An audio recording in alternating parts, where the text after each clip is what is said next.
su humanidad, de parte de su humanidad. Hablaba en su humanidad, no su divinidad como Dios todopoderoso, siendo el Dios creador de todas las cosas, en que tiene todo el poder y control.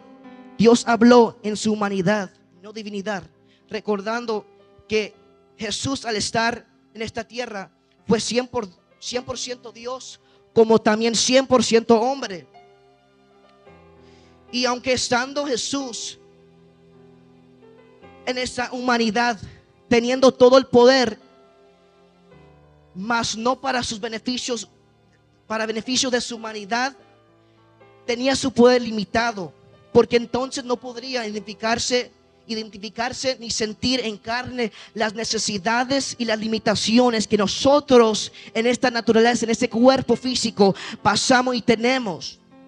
En otras palabras, Jesús, aunque siendo Dios, pasó por lo mismo que nosotros pasamos. Sintió tristeza, por ejemplo, sintió tristeza, sintió, yo me supongo, gozo a un momento, miedo, alegría, por ejemplo, frío, calor, hambre, etcétera, muchas cosas. Y Dios me ministraba y me decía que aunque Jesús estando en la tierra siendo Dios, Él se humilló y tomó esa humanidad, esa naturaleza, y sintió lo mismo que una persona normal con este cuerpo sintiera. Y la segunda característica, diciendo que hay dos características que Jesús aquí nos demostró. La segunda siendo lo siguiente: Jesús demostró comprehension a su asignación o a su misión, o por lo cual Él vino a esta tierra, sabiendo que Dios no solamente vino por vacaciones, ni para disfrutar, ni para pasar el tiempo. Dios vino con un propósito. Jesús vino a esta tierra con un propósito. Primero siendo para predicar este evangelio, el evangelio en el cual usted y yo estamos escuchando, esta palabra en cual usted y yo estamos escuchando hoy en esta noche. Y segundo, vino a morir por amor a usted y yo, usted, a morir en esa cruz del Calvario por nuestros pecados. Y cuando yo digo que Él demostró comprehension a su asignación, a su propósito, con lo cual Él vino a esta tierra, yo estoy diciendo que Él entendía que estaba en esta tierra con un propósito. Y lo demuestra Jesús cuando dijo: porque no busco mi voluntad, sino la voluntad del que me envió. En otras palabras, Jesús estaba dando a entender que Él comprendía que aunque su naturaleza física no iba a querer morir ni pasar por el dolor que iba a pasar, pero Él no buscaba su propia voluntad, o en otras palabras, la voluntad de su humanidad, sino buscaba cumplir con su propósito. Y lo podemos ver, mi amado hermano, en la oración, en the prayer that the Lord did en el huerto de Getsemaní, en el jardín de Getsemaní. Lucas 22:42. No tiene que ir a ello. Dice, diciendo: Padre, si quieres, pasa de mí esa copa, pero no se haga mi voluntad. Ojo con esto, fueron las mismas palabras que dijo en Juan, el libro de Juan versículo 43. Y le apareció un ángel del cielo para fortalecerle. 44. Y estando en agonía, oraba más intensamente, y era su sudor como grandes gotas de sangre que caían hasta la tierra. Primero, al leer eso, cuando Dios me llevaba a esto, a la oración que hizo Jesús en el huerto, en el jardín de Getsemaní, primero lo que me llamó la atención es que Jesús, dice aquí, estaba pasando por dolor y estando en agonía. Versículo 44. Aquí podemos ver que aunque Jesús, siendo el mismo Dios encarnado, Él pasó por el mismo. Como dije, Él sintió una vez en su caminar en esta tierra, sintió tristeza, hambre, frío, dolor, lo que sea, etcétera. En otras palabras, Él tuvo el mismo desarrollo que una persona lleva.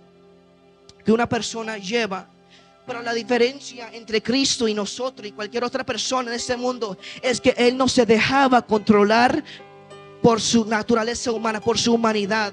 Y se ve aquí cuando dijo, pero no se haga mi voluntad, sino la tuya. Porque aunque en su cuerpo físico, él entendía que aunque su cuerpo físico pasaba por dolor al momento, que él dio a entender que aunque era doloroso el proceso en cual estaba pasando, que él estaba más interesado en cumplir con su propósito, en cual era morir por usted y yo en esa cruz del Calvario, derramar su sangre. Aunque fuera difícil, fue difícil el pasar por esto o lo otro, por los látigos, por la burla. Él estaba interesado más en salvar el alma de nosotros, nuestra alma. Y también se puede ver cuando Jesús fue tentado por el enemigo en el desierto, que él no se dejaba controlar por su humanidad. Mateo 4:2 dice, y después de haber ayunado 40 días y 40 noches, tuvo hambre. Y si usted ve, dice, y después, la tentación llegó después del ayuno. La tentación no llegó al estar ayunando. La tentación del enemigo llegó después. Dice, y después de haber ayunado 40 días y 40 noches, tuvo hambre. En otras palabras, el enemigo esperó hasta que Jesús estuviera debilitado físicamente. Pero ni eso paró Jesús, porque él no se dejaba controlar por su humanidad. Si usted se imagina, if you imagine fasting for 40 days and 40 nights sin comer nada, si te imaginas ayunar y no comer nada por 40 días y 40 noches, y después de esos 40 días obviamente estaríamos hambrientos, estaríamos muriendo del hambre. We would be desperate for food. And we can see here that the enemy didn't come during the fast, he came after the fast. Pero ni eso, not even that could stop Jesus. Because the difference between Christ and us, that even though he was God in this world as taking a human body, he didn't let the emotions, lo que él sentía, controlarlo. Y regresando a la oración que hizo Jesús, se puede ver la magnitud de dolor por el cual él pasaba. Dice, y estando en agonía, oraba más intensamente, y era su sudor como grandes gotas de sangre que caían hasta la tierra. Tanto era el dolor de Cristo. Y ni estaba siendo crucificado, no era, solo era antes de ir a la cruz, antes de ser crucificado, de pagar el precio. Podemos ver que tanto era el dolor de Cristo. Imagínense el solo pensar de pasar por lo que Jesús pasó. Y por eso usted no ha visto otra persona hasta hoy hacer lo que Jesús hizo. That's why you haven't seen another person do what only Christ did. Y además, yo quiero que usted me escuche. Además de Cristo morir en la cruz del Calvario, pass through the pain, through the nails in his hands and in his feet. Además de todo eso, él llevó el yugo del pecado de todo el mundo, de cada persona que ha vivido, que vive y que va a vivir. Él en esa cruz murió, llevando no solamente el dolor, el peso del dolor, sino llevando el peso del yugo del todo el pecado de cada uno de nosotros. Y para avanzar, ¿qué les quiero dar a entender con todo lo que estoy diciendo? Si Jesús, que pasó 33 años en ese cuerpo, y él siendo el mismo Dios, él reconoció que ese cuerpo es débil y tiene sus limitaciones, diciendo las palabras que dijo: cuánto más nosotros, mi hermano, cuánto más nosotros, siendo hombres, mujeres normales, no somos seres divinos. ¿Acaso alguien es un Dios, un ángel, un querubino, un serafino? Nadie. Somos personas normales, no somos seres divinos. Si Jesús, que pasó 33 años en este cuerpo, que pasó por el mismo desarrollo en el cual nosotros pasamos, sintió dolor y todo, y él mismo reconoció, diciendo: no puedo yo hacer nada por mí mismo. Él reconoció que este cuerpo, nosotros somos débiles, y tenemos nuestras limitaciones, cuánto más nosotros al reconocer lo mismo. Y cuando Dios me daba esa palabra, me ministraba más porque si no fuera por una promesa en cual Dios nos ha dejado, no, hermano, ni estaríamos aquí. Gracias a Dios, aunque si Jesús mismo reconoció que este cuerpo es débil y no puede, Dios me ministraba y me comenzaba a ministrar más sobre el Espíritu Santo, sobre el Espíritu de Dios y la función del Espíritu de Dios. Yo le quiero hablar un poco de eso rápidamente. La función del Espíritu de Dios en nosotros ahora, que aunque no somos seres divinos, aunque no somos dioses, no somos ángeles, no somos seres divinos, pero gracias a Dios porque tenemos una promesa, en cual es la promesa del Espíritu de Dios, que Dios no nos ha dejado solos, que el día que Él se fue, ascendió a los cielos, dijo: no los dejaré huérfanos, les dejaré el Consolador, el Espíritu de Dios. Y yo quiero que usted entienda que el mismo Espíritu, el mismo poder resurrectora de Cristo, en cual levantó a Cristo de entre los muertos, es el mismo Espíritu en cual habita en usted y yo. El mismo Espíritu, como dice Romanos 8:11, como dice 1 Corintios 3:16. ¿No sabéis que ustedes son templo de Dios y que el Espíritu de Dios habita en ustedes? No estamos solos, tenemos una promesa y gracias a Dios. Diga conmigo: gracias Dios, porque tenemos una promesa, la promesa del Espíritu de Dios con nosotros.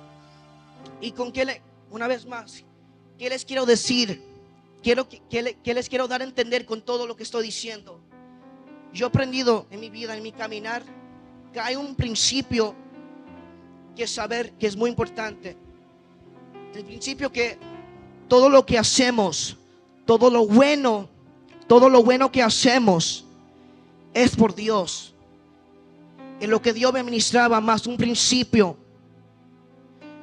muy importante, que el joven, el hombre, la mujer que toma la decisión de tomar ese caminar, es importante de saber ese principio, que todo lo bueno, no, porque yo iba a decir todo lo que hacemos es por Dios, pero a veces, some of the things that we do aren't the best decisions. So todo lo bueno que hacemos es por Dios. Santiago 1:17 dice: toda buena dádiva y don perfecto desciende ¿de dónde? De lo alto. No dice desciende de ti mismo, ni de tu alma, desciende de lo alto, del Padre de las luces.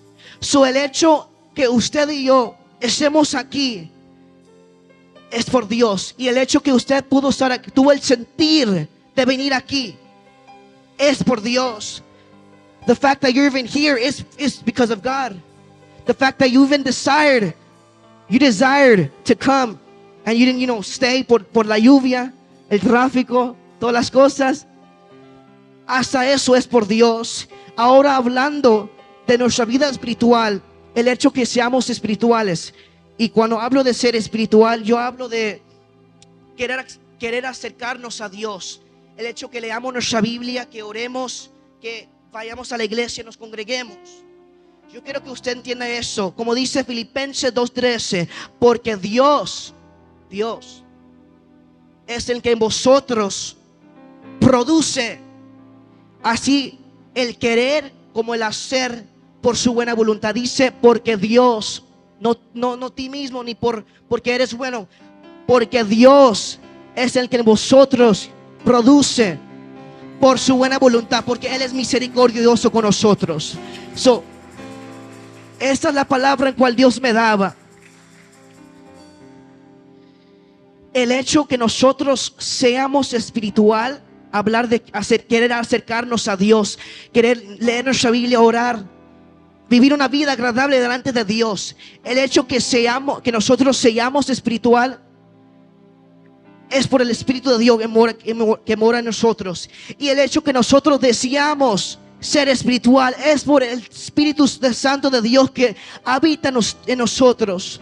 El hecho que nosotros leamos nuestra Biblia y que queramos orar y venir a la casa de Dios a adorar su nombre, ni eso es por nuestra propia cuenta. Y ahora esto está más profundo, y el hecho que nosotros deseamos hacer todas esas cosas, el hecho que tú aún desees leer tu Biblia, venir y hacer todo lo demás, aún eso, el desear, el sentir, es por Dios.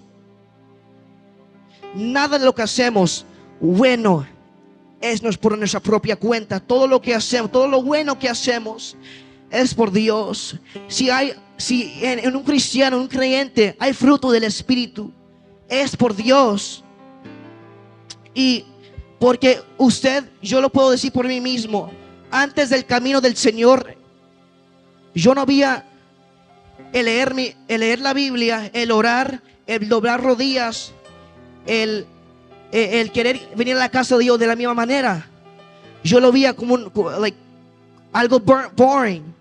Y yo sé que usted puede decir lo mismo, que antes de este camino del Señor, usted no veía la Biblia de la misma manera, usted no veía la oración de la misma manera. Pero es porque ahora somos, como dice la Biblia, we are adopted by Christ. Y que nuestro espíritu puede clamar Abba Padre. Cuando significa y dice Abba Padre, está diciendo que ahora por la misericordia de Dios y por el Espíritu que habita en usted y yo, podemos tener una relación, una comunión con el Dios viviente. El mismo Jeremías lo reconoció, siendo un gran profeta de Dios. Jeremías 10:23 dice lo siguiente, palabras de Jeremías hacia Dios. Dice lo siguiente: conozco, oh Jehová, que el hombre no es señor de su camino, ni del hombre que camina es ordenar sus pasos. En otras palabras, Jeremías le estaba reconociendo y le estaba diciendo a Dios: yo he entendido que no es por nuestra propia cuenta ordenar nuestros pasos en este camino. Hasta en eso no es trabajo por nuestra propia cuenta, es porque Dios lo hace. Y por eso el propósito del Espíritu de Dios en nosotros es producir la santidad. El que te está regenerando el alma es Dios por medio del Espíritu. Como dice Romanos 8:26. Y de igual manera el Espíritu nos ayuda en nuestra debilidad, porque somos débiles. Pero allí cuando no podemos, allí es cuando se manifiesta la grandeza y las fuerzas del Dios viviente. So in other words, es Dios el que te ordena los pasos en este camino. It's God. Es Dios el que te ordena. Es el que ordena tu vida en ese caminar. Porque si usted notaba, antes sin Dios, antes de tener a Dios en nuestros corazones, nuestra vida estaba desordenado. Pero cuando llegó a Cristo, lo ordenó todo. Que when we didn't have God in our hearts, estábamos perdidos. Our life was disorganized. But when Christ entered, He organized everything. Nos trajo vida y vida eterna. Igualmente, lo digo una vez más, ¿qué les quiero dar a entender con todo eso? Que todo lo que hacemos, hermano, es por Dios. Y por eso es importante de depender de Dios. Le quiero dar un ejemplo de un hombre de Dios que mostró dependencia. El que dijo las palabras: si tu presencia no va conmigo, no quiero ir. Vayamos todos a Éxodos. Gloria al Señor. En su capítulo 33, en su versículo 2 al 3. Y después vamos a brincar al versículo 12. Éxodo, en su capítulo 33, versículos 2 al 3. Y me regaló un fuerte amén cuando lo tiene. Exodus chapter 33, verse 2 Y then right now we're going to jump to verse 12. Gloria al Señor. Éxodos 33, 2 al 3. ¿Lo tienen? Dice lo siguiente así.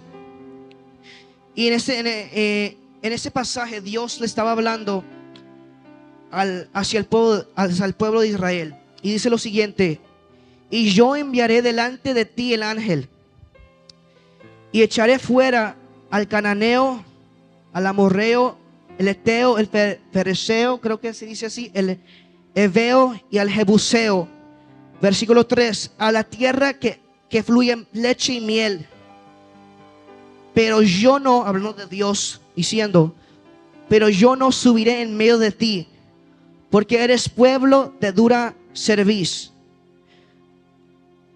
No será que te consuma en el camino. Brinquemos al versículo 12. Gloria al Señor. Éxodos 33, versículo ahora 12 al 15. Exodus chapter 33, verse 12 now. Dice lo siguiente: y dijo Moisés a Jehová. Ahora es Dios, la plática es entre Moisés y Dios. Y dice lo siguiente: y dijo Moisés a Jehová: mira, tú me dices a mí, saca este pueblo, y tú no me has declarado a quién enviarás conmigo. Sin embargo, tú dices: yo te he conocido por tu nombre, y has hallado también gracia en mis ojos. Versículo 13, verse 13, it says: ahora pues, si has hallado gracia en tus ojos, te ruego que me muestres ahora el camino, para que te conozca y haya gracia en tus ojos, y mire que esta gente es pueblo tuyo. Versículo 14: y dijo Dios: mi presencia irá contigo y te daré descanso. Versículo 15: y Moisés le respondió: si tu presencia no ha de ir conmigo, no nos saques de aquí. Leyendo y viendo, podemos ver que Moisés le estaba hablando a Dios. Le estaba hablando a Dios acerca del pueblo de Israel. Y hay dos cosas en cuales él pedía. Le pedía a Dios. Le pedía primero, le estaba pidiendo la dirección, la guianza y la presencia. Como dice aquí en versículo 13: ahora pues, si has hallado gracia si he hallado gracia en tus ojos, te ruego que me muestres ahora el camino. Moisés le estaba pidiendo por dirección o por guianza, se puede decir lo mismo, como usted quiera. Pero como dice, yendo al versículo 3, y dice: pero yo no subiré, hablando Dios, yo no subiré en medio de ti, porque eres pueblo de duro cerviz. ¿Qué significa duro cerviz? Porque cuando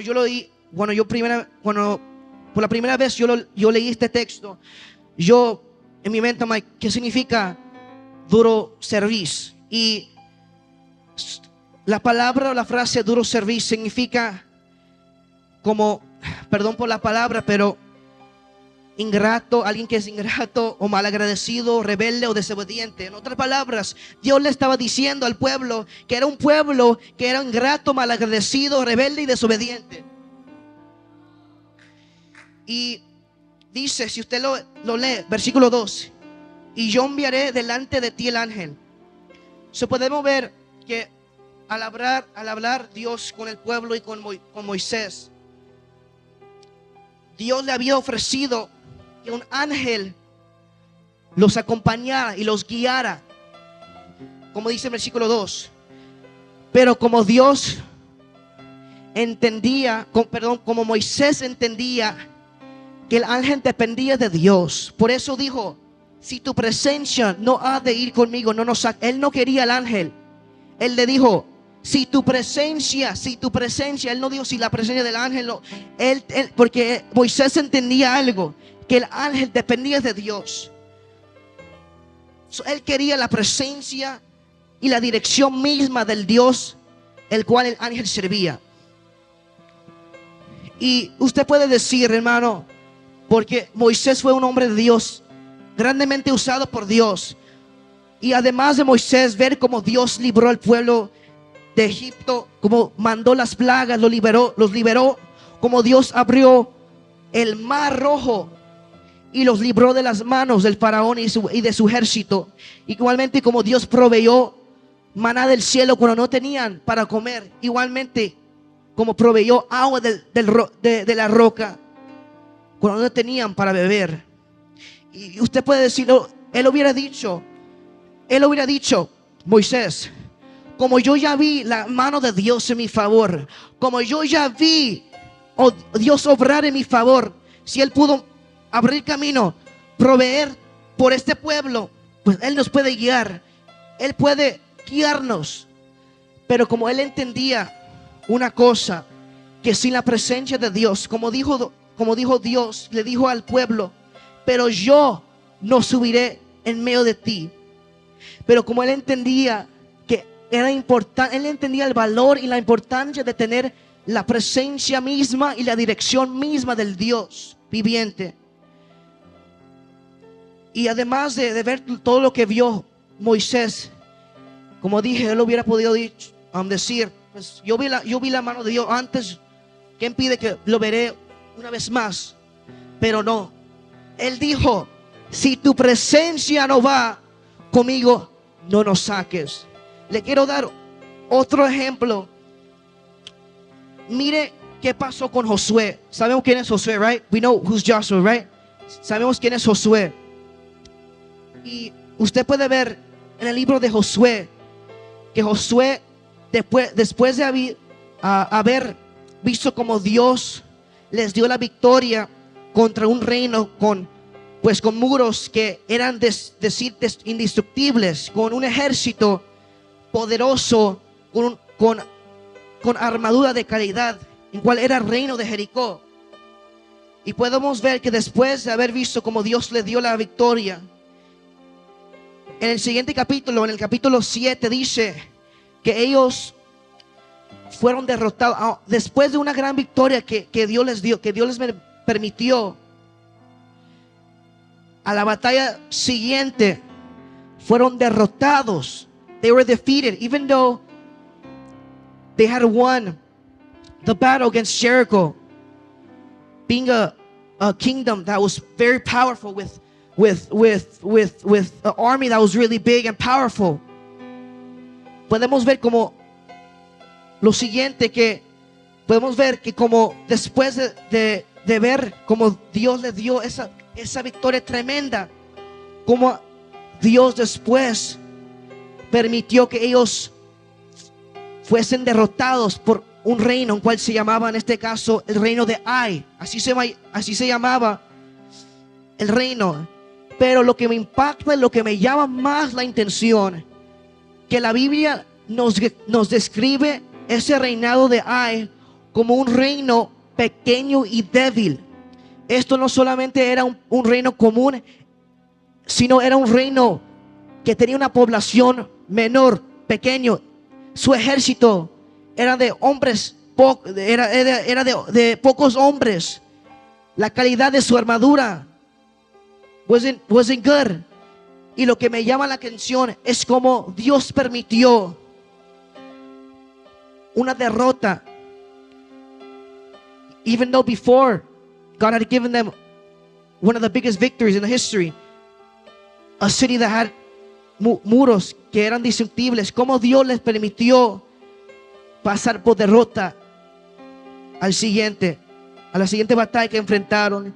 Como dice la Biblia en Josué 7, 3 al 5, que se dice que los espías de Josué que mandó a espiar a ver el reinado de Ai, le dijeron que solo era necesario llevar 2 a 3 mil soldados. Como habían dicho, era un reinado que era débil y pequeño. Ellos pensaban que 2 a 3 mil, pocos hombres, comparado como ellos antes, the amount of soldiers they usually have, maybe, I don't know, but maybe 10,000, 10,000 o más. Ellos pensaron que solo 2 o 3 mil con esa cantidad iban a ganar la victoria, la batalla. Pero podemos ver, la Biblia nos habla de cómo el pueblo de Dios, como el pueblo de Israel, fueron derrotados por ese reinado tan pequeño y tan débil, tan limitado.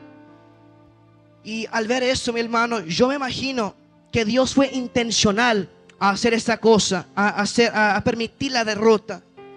Y esto es lo que Dios me comenzaba a ministrar, y Dios me comenzaba a hablar a mi espíritu, a mi corazón, a mi alma.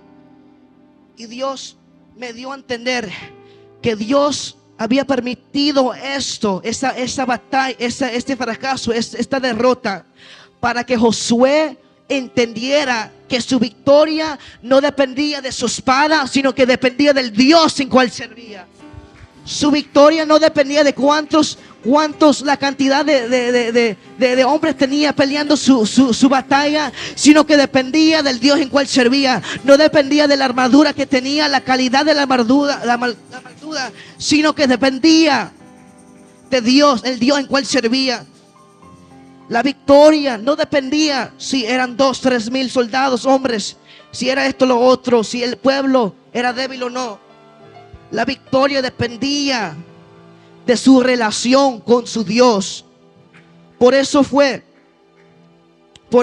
derrotados, por causa del pecado entre el pueblo, que corrompió la relación del pueblo entre Dios, entre el pueblo y Dios. Josué 7:11 dice, hablando Dios, Israel ha pecado. Y note como dice, Israel ha pecado, aunque el pecado lo había cometido el que se llamaba Acán, y igualmente con sus hijos. Ellos habían cometido el pecado, el error. Pero dice, mire cómo dice, Israel ha pecado, porque it affected everyone.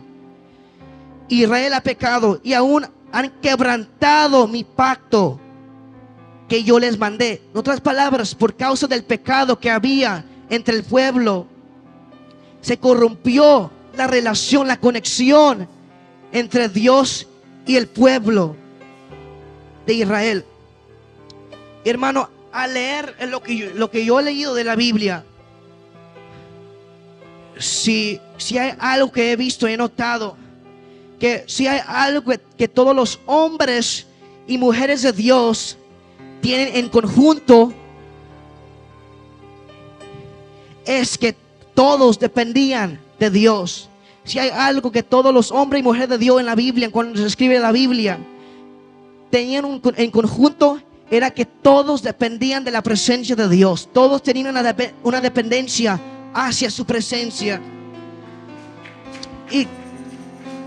Pero en esta noche yo le pregunto en esta noche, pero ¿qué significa? What does it mean? ¿Qué significa a tener una dependencia hacia la presencia de Dios, hacia con Dios? A tener una dependencia hacia la presencia de Dios significa tener, escuche esto, una relación constante con Dios. Y cuando yo hablo de una relación, yo hablo de una relación, pero no solo una relación de cada 2 semanas tú oras, de cada 2 semanas tú leas y abras tu Biblia. Una relación constante hacia Dios, hacia su presencia, una conexión, una cercanía al Dios viviente. Porque cuando tú demuestras dependencia hacia algo, por ejemplo la comida, eres constante al depender de ello. Tú no solamente comes al día una vez, comes para la mayoría 3 veces o más, aún hasta más. Dependemos con el fin de depender constantemente. Por eso Moisés fue un hombre que pudo decir, si tu presencia no ha de ir conmigo, no nos saques, porque él fue uno de los varios hombres y mujeres de Dios en la Biblia que tuvo una relación tan íntima y profunda con Dios, que dice la Biblia que él hablaba con Dios cara a cara, como a un compañero. Su cercanía, la cercanía que Moisés tenía hacia Dios le permitió decir estas palabras: si tu presencia no va conmigo, no quiero ir. Porque él entendía que sin la presencia de Dios en su vida, en el guiar al pueblo, no era nadie, y que no podía hacer nada. Porque si hay algo que mientras el creyente se vaya acercando a Dios, en el cual Dios le hace entender, es la importancia de la humildad. Santiago 4:6 dice: Dios resiste a los soberbios y da gracia a los ¿quién? A los humildes. Por eso Moisés fue un hombre de Dios, muy usado por Dios. Imagínense, hermano, este varón vio como Dios, a través de su, I forgot to say in Spanish, de su staff que tenía, pudo abrir el mar rojo. Imagínense, Moisés fue un hombre que vio como Dios libertó al pueblo usando plagas increíbles, y como Dios proveyó agua, a un agua de simplemente just a rock. It was just a rock, y como Dios proveyó agua de ello. Por eso Moisés fue un hombre muy usado por Dios, por su humildad. Porque cuando eres humilde, mi hermano, entiendes que sin Dios no puedes, que sin Dios no eres nada, que Dios es el grande, que Dios es el centro, que Dios se merece la gloria y Dios se merece la honra para siempre. Cuando eres humilde, entiendes que tú no puedes estar hasta un día, ni unos minutos sin la presencia de Dios. Cuando eres humilde, entiendes que tú dependes de esa comunión, de esa relación que tienes hacia Dios. Cuando eres humilde, la importancia de saber el valor de la humildad.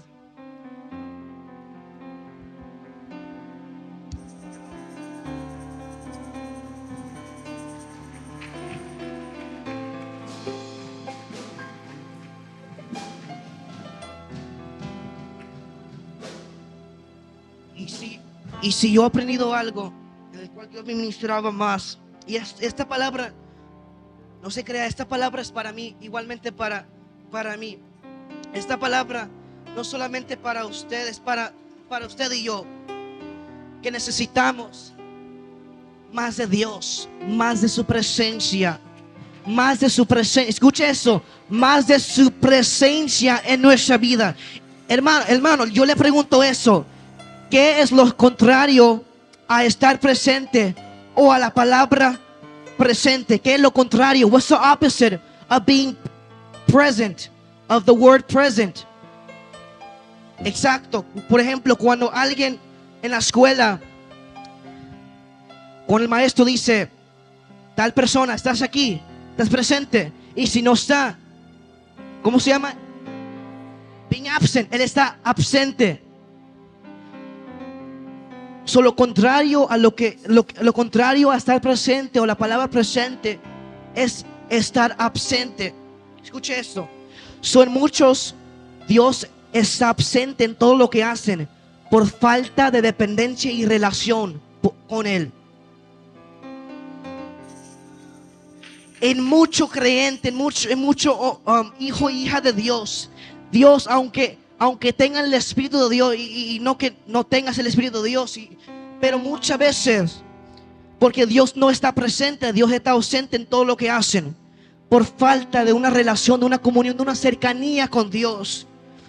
No es que Dios no esté, porque Dios siempre está ahí. Como dice el versículo de Salmos 46:1: Dios es nuestro amparo y fortaleza, nuestro pronto auxilio. Dios siempre está ahí. Y no es que Dios no te quiera ayudar ni estar contigo en lo que hagas, pero nosotros muchas veces no le damos la oportunidad, no le damos el lugar a Dios.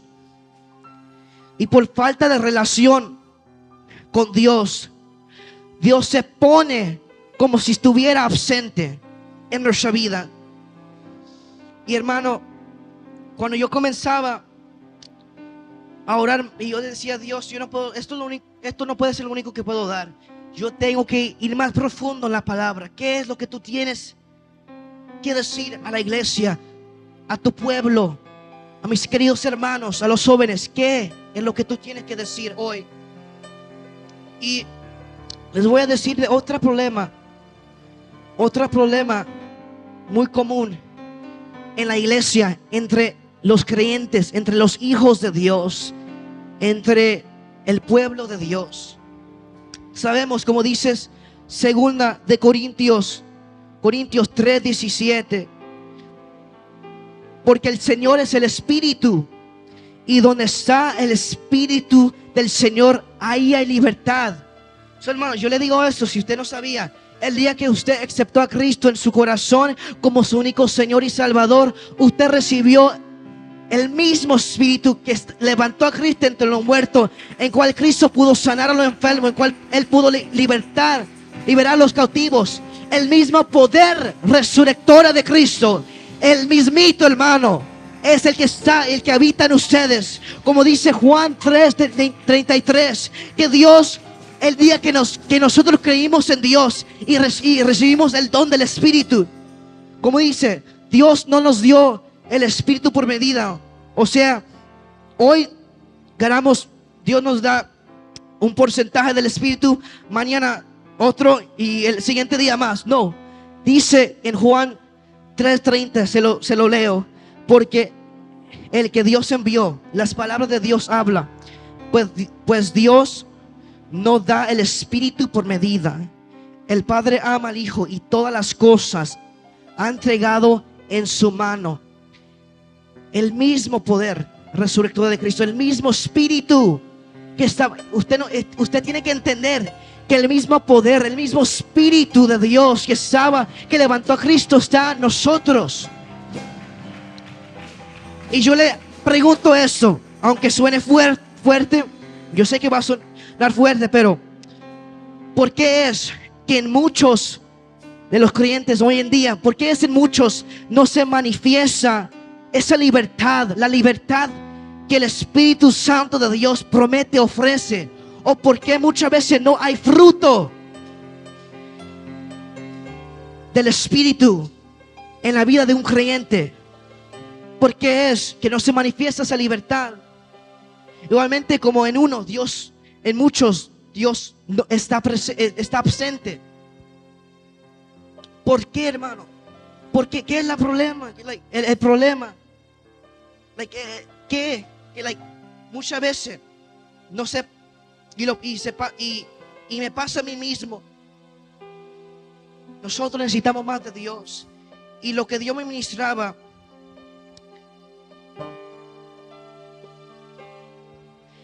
el problema, y esto es lo que Dios me comenzaba a ministrar en mi corazón, y Él me decía: el problema no es que tengamos el Espíritu de Dios por medida, sino que el Espíritu de Dios nos tiene a nosotros por medida. ¿Qué le quiero entender con eso? La rendición, la dependencia, la búsqueda de muchos creyentes en esos tiempos hacia Dios es por medida.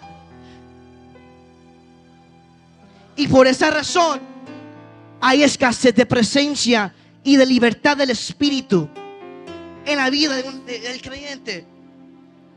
Por esa razón muchas veces hay escasez de presencia en esa vida. Y no es que no queramos esto o lo otro, es porque no queremos acercarnos hacia Dios. Y por esa razón no se manifiesta esa libertad que ofrece. Por esa razón por eso no se ve los frutos en cual el creyente debe de estar dando, los frutos del Espíritu. Y cuando yo hablo y digo que el problema no es que nosotros tengamos el Espíritu de Dios por medida, sino que el Espíritu de Dios nos tiene a nosotros por medida. Yo estoy hablando que algunos, esto para todos, el joven, el niño, el anciano. Algunos Dios solo tiene 50%, 25% of their life. A otros Dios solamente tiene la mitad. A otros Dios solamente tiene 75% of your life. Y hoy te vengo a decir que Dios no quiere ni 55, ni 50, ni 65, ni 99. Dios quiere una rendición completa hacia Él. Escuche eso. Otros solo dejan que Dios obre en ciertas áreas. Dios, no me toques de este lado. Dios, no me toques de esta área. Padre, no obres conmigo en eso. Yo sé que yo batallo con eso. Yo sé que mi debilidad es eso. Yo sé que yo tengo problemas con una adicción. Yo tengo esto, lo otro. Muchas veces dejamos que Dios solo obre en ciertas partes. O también otros, Dios solo tiene ciertos días. Algunos Dios es real. Algunos solo Dios tiene los tiene los domingos, los sábados, los miércoles, los jueves, los viernes. Cualquiera sea que sea su horario o el día de su servicio, viernes, lunes. Algunos, nuestra entrega muchas veces es por medida. Y Dios quiere de nosotros algo más profundo. Y como dije, tener una dependencia hacia Dios significa tener una relación, ¿qué? Una relación constante. No una relación por medida, una relación constante hacia con Dios. Jeremías 29:13 dice: y me buscarán y me encontrarán cuando me busquen de todo el corazón.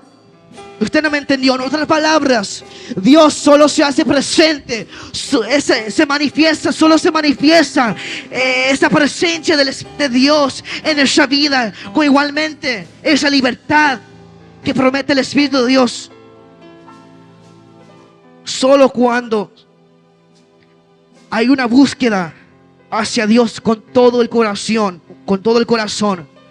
una búsqueda de todo el corazón, otra palabra, sin medida, una entrega, una rendición completa de nuestra vida hacia Dios. Por eso, el que sabe la importancia de la presencia, de lo que hace la presencia, el impacto que hace la presencia de Dios en nuestra vida, dependerá de Dios. Y muchas veces yo sé que nos cuesta, me cuesta, no soy perfecto, no somos perfectos. Nos cuesta entregar y rendir ciertas áreas de nuestra vida hacia Dios. Pero yo he entendido que aunque no sea fácil, tampoco es imposible.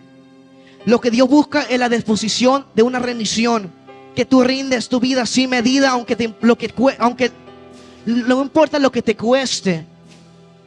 No importando lo que te cueste, tú ten esa dependencia, esa relación hacia Dios. Yo quiero terminar con un principio, una palabra en cual Dios me daba. El principio de la creación. Vaya conmigo rápidamente. Génesis 1:10. Génesis en su capítulo 1, versículo 10. Me lo confirma con un amén. Genesis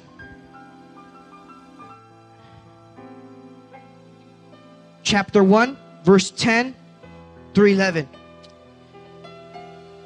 And he confirmed with a strong amen. Amen. Génesis 1, versículo 10. Dice lo siguiente: y llamó Dios a lo seco tierra, y a la reunión de las aguas llamó mares. Y vio Dios que era bueno. Después dijo Dios: produzca la tierra hierba verde, hierba que dé semilla, árbol de fruto, que dé fruto según su género, que su semilla esté en él sobre la tierra. Y fue así. Yo quiero que usted entienda eso. En el versículo 11 dice, 10, y llamó Dios, 11. Y después dijo Dios: produzca la tierra hierba verde. What is hierba verde? It means grass, green grass. Y dice: árbol de fruto, que dé fruto según su género. So, en el versículo 11 dice que Dios le mandó commanded, le dijo que la tierra produzca green grass, hierba verde. Y podemos ver un principio en la creación cuando Dios creaba la tierra y todo lo que viene con la tierra. Una vez más le dijo a la tierra Dios, produzca hierba verde y todo lo demás. Y dice en la Biblia, dice, donde estábamos leyendo, dice que la tierra empezó a producir cosas como árboles, como plantas. Comenzó a producir la tierra al momento que Dios le habló. At the moment God commanded and said, let there be trees, let there be grass, let there be plants and all, etc. Al momento dice que la tierra empezó a producir esas cosas. O sea, los árboles y las plantas salieron de la tierra. De la tierra salieron. Por eso, escuche esto, los árboles, las plantas, las flores, etc., no pueden vivir sin la tierra. Y si las arrancas de la tierra, mueren. That's why trees, that's why plants, flowers, when you uproot them, you take them out of, uproot them, you get them, they die. Because they came from the soil, de la tierra. Y porque salieron de la tierra, dependen de la tierra, que no pueden vivir sin estar plantado, sin estar el árbol con sus raíces profundizadamente profundo en la tierra. Génesis 1:20, ahora en el versículo 20, lo puede leer en su casa, dice que Dios ahora habló igualmente como habló a la tierra, habló a la agua y le dijo que las aguas produzcan los peces y todo lo demás, todas las criaturas marinas. Hopefully I said it right. When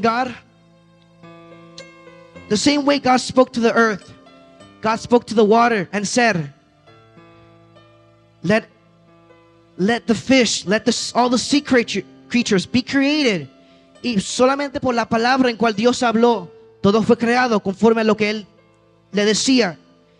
Y dice que las aguas de las aguas empezó a producir cosas como los peces y las demás criaturas marinas, the rest of the sea creatures that you can see in the ocean, in the sea, all the animals that you see.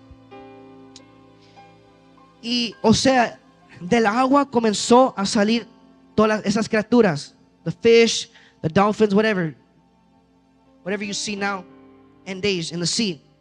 Por eso, escuche eso, por eso los peces necesitan el agua para beber, y sin el agua se mueren. Génesis 1:26. Ahora, en el versículo 26, dice que ahora al crear Dios el hombre, Dios dijo a sí mismo, como hablaba la tierra, como hablaba al agua, dice que entonces se vuelve y se dice a sí mismo, hagamos al hombre a nuestra imagen y semejanza. Ahorita vamos. Y después después de que Dios había dicho eso, dice que creó Dios al hombre de su propio aliento. ¿Por qué Dios hizo todo esto? Si usted nota, hay un patrón, hay una secuencia en cuando Dios va creando todas las cosas. There's a pattern when God goes and starts creating. For example, it started with the trees, con la tierra, con los árboles, con los demás. Comenzó igualmente siguiendo con el agua, with the water and all the sea creatures that come in the water.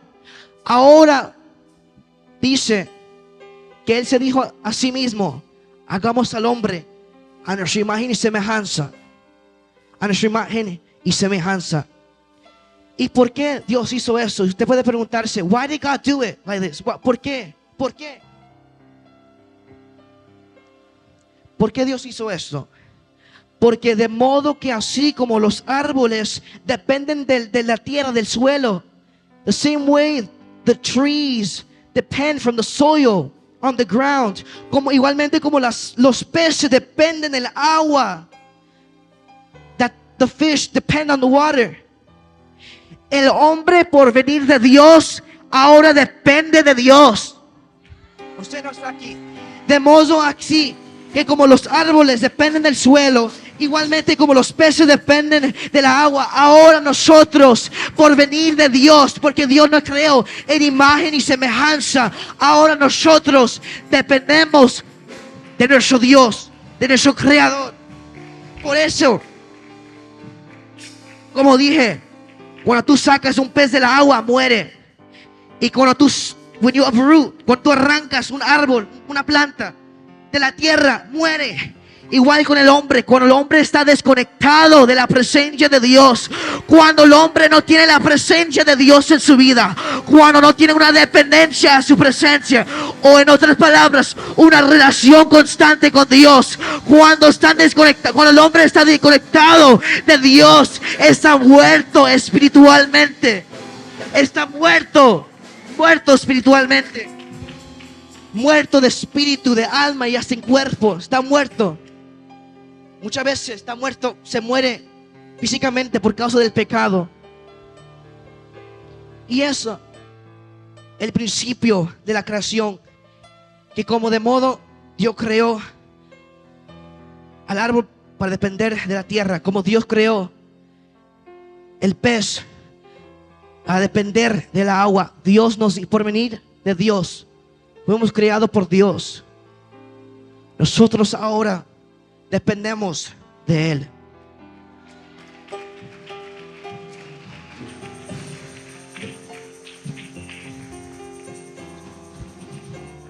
Y si hay algo que yo he aprendido, que en mi vida espiritual, cuando yo me voy desconectando de Dios, yo lentamente dejo la oración, lentamente dejo la lectura, o lentamente dejo la búsqueda hacia Dios. Cuando dejo, aún si me descuido un poco, pero como mi naturaleza fue creada para depender de Dios, yo sin la presencia por Alicia un día no puedo. Por eso dice la palabra ser llenos del Espíritu Santo, ser llenos del Espíritu. En otras palabras, ¿de qué te estás llenando más? ¿De las obras de la carne o las obras del Espíritu? ¿De qué te estás alimentando más? ¿De qué te estás llenando más? Porque cuando hablamos de ser lleno, muchas veces pensamos de una experiencia. Y sí, es una experiencia con Dios, cuando Dios nos bautiza. Pero para él, como dice, el estar lleno siempre del Espíritu de Dios, está hablando que no dejes que tu carne, que la obra de la carne dominen y gobiernen sobre el Espíritu. Que aunque en ese caminar tenemos el mismo Espíritu de Dios, tenemos ese mismo poder y pues todo lo podemos en Cristo que nos fortalece. Pero lo que yo he aprendido, todo lo podemos en Cristo que nos fortalece. Una cosa es que tú vayas o que tú digas: Dios, ayúdame hoy, dame de tu presencia, hoy lléname de tu presencia. A una diferencia cuando verdaderamente tú vas y le dices: Dios, tú doblas tus rodillas y dices: Dios, yo estoy aquí una vez más, aunque sea 15 minutos, 10 minutos antes del trabajo, antes de la escuela, yo dependo de tu presencia. Necesito, Alicia, un poco. Como dijo David, el salmista David, mejores un día en tus atrios que 1000 fuera de ellos. ¿Qué significa atrios? It means gates. Ni está hablando el salmista de la presencia propia de Dios, está hablando de fuera, de los atrios, de the gates. Eso nos hace entender que aunque solo sea 10 minutos de oración al despertar, antes de ir a hacer tus quehaceres, aunque sea solo un poco, por así tú demuestras una dependencia hacia la presencia de Dios. Si algo yo he aprendido, que yo no puedo estar sin Dios, sin una conexión, sin una relación constante con Dios, la intimidad. Y en estos días, como es la palabra que Dios me daba, Dios comenzaba más a ministrármelo. En las noches Dios me daba una inquietud, aunque even though it was 12, it was 1 in the morning, Dios me daba inquietud. Y me decía, no, tú tienes que orar, tú tienes que venir a mi presencia, porque tú no dependes de tu naturaleza humana, tú no dependes de tus propias fuerzas, tú dependes del Dios el cual te creó, tú dependes de mi presencia. Y Dios me comenzó a ministrar y me decía orando, como a las 1 de la mañana, sin mi presencia no eres nada ni nadie, no puedes hacer nada, porque el grande aquí se llama Cristo en nosotros. Y cuando el creyente se mantiene desconectado de la presencia del fuente, los ríos, ¿en cuál es la presencia de Dios? Cuando alguien se mantiene desconectado de Dios, como dice la Biblia, que las fuerzas del Señor se perfeccionan en nuestra debilidad. Dios me llevaba a esa escritura, y lo que Dios me comenzaba a decir es que para que tú veas la grandeza, las fuerzas del Señor manifestada en tu vida, primero tú tienes que reconocer tu debilidad. Tú no puedes ver a Dios obrar en tu vida con sus fuerzas cuando tú primero no reconoces tu debilidad. En otras palabras, Dios no puede ser fuerte. Dios no puede ser el fuerte en tu vida si tú nunca eres el débil. Si tú nunca reconoces que el hecho que yo estoy aquí, yo tengo vida, el hecho que yo pude despertar fue porque Dios se complació. Dios se complació en darme otro día de vida, de aliento, de respirar. Y yo, al orar por este día, yo le decía a Dios, Padre, mientras que las personas, todo el pueblo que llegó, mientras que salgan de esa puerta, yo oro, Padre, que sus primeras palabras cuando salgan de esas dos puertas al ir a su hogar sean como dijo Moisés: si tu presencia no ha de ir conmigo, no saques, no quiero ir, no quiero continuar ni un minuto. Yo dije a Dios, que sean sus palabras así como dijo Moisés, y que después que salgan puedan entender la importancia y el valor de la presencia de Dios, que Dios te presente, que nos acerquemos a Dios con todo el corazón, la importancia de tener una dependencia hacia su presencia. Y el tiempo, bueno, se nos fue, ya son las 11. Yo le invito en esta hora que se ponga de pie. En esta hora, que hoy, si tú te has alejado de la presencia, o tú sabes que no has estado teniendo esas relaciones, esa dependencia como verdaderamente deberíamos tener, hoy Dios te hace el llamado para que regreses al primer amor, a depender más, o a simplemente después de hoy dependamos más y más y más de Dios y de su presencia. Póngase de pie en esta noche. Si usted quiere, le voy a pedir